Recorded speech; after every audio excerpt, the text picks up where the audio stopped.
challenge for local government now, how to harness that shared purpose and the power of community, how to build in those sustainable ways of working to allow us to become much more adaptive and responsive in our day-to-day lives within the sector, and how to use this as that catalyst for change that is so desperately needed to allow us to reset, not just to recover, and improve our society and the outcomes that each and every one of us in every part of the UK needs.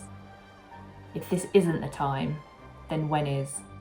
We've heard about so many initiatives and solutions over the past few months. I just wanted to pick up on a couple. The first is where local authorities within a matter of days have set up community hubs.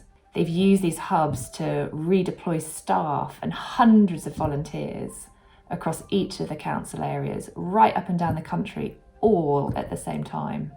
What an example of resolve, of collaboration, and testament to the fact that when they need to move quickly, they can.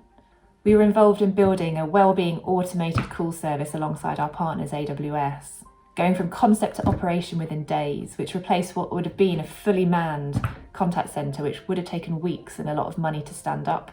Councils didn't have that luxury, and those shielding couldn't and shouldn't wait.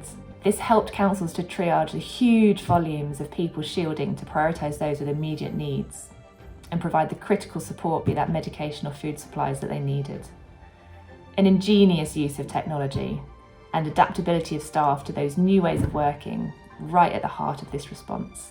Let's learn now from what enabled that from the perspective of the systems in their broadest sense, in terms of culture and behaviours, and let's capture this and take this forward so that we're able to design in new ways of working for the future.